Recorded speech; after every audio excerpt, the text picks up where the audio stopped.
Hi, my name is Debbie Middleton. I've been in the recruitment and HR industry for the last 27 years and running my own business for the last 7.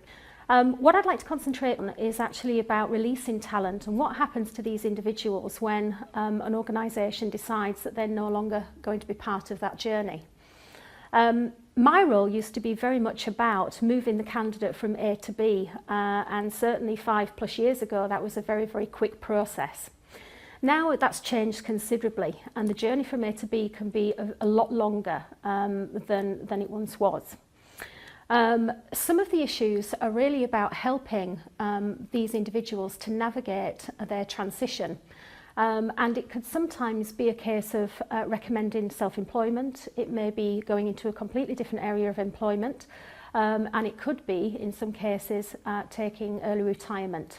So it's really about sitting down with individuals and trying to work out what their motivators are, what their strengths are, what their weaknesses are, and trying to give them the best advice and support that I can to help them on their journey. Often when candidates come to me, they're at their most disillusioned. They've been on a journey where their organisation has exited them. They may have had a lot of loyalty and many years' service. They've also been through a process with the job centre, and often when they're very senior people, the job centre hasn't really been able to support them in the way that they were looking for. Increasingly, if organisations are using outplacement consultancies, that can always seem a little bit like a conveyor belt too. They're paid by the hour. When the hour's up, the support ends.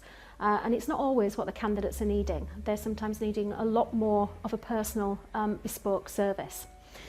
Organisations do employ people like me to do the motivational coaching, and increasingly that's what my role has become. The motivational coaching that I provide is a full service in terms of sitting down with a candidate, talking through their CV, pulling out relevant parts to highlight, looking at facts and figures, trying to get a commercial edge over the next individual. It's also making sure that their LinkedIn profile is fit for purpose. It's looking at their networks, their groups, and obviously introducing them to people that I feel may be beneficial for the future for them. An example would be a lady that I met with this morning who had been out of work for 14 months.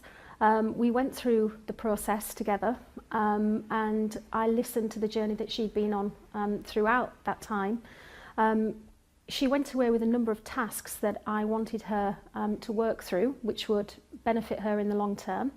And what will happen is that we will meet again at the end of the month to go through those points to see how far she's got on that journey, and to see if any more support is required. There's a lot that I can do in terms of support and will continue to do for that individual, but organisations do need to be aware that when they are bringing these individuals on board who have been out of work, they do lack a little bit of self-esteem and self-confidence. And it can also happen with people that are being redeployed around an organisation also. I think the main message that I want to get across today is please do not confuse lack of confidence with lack of talent.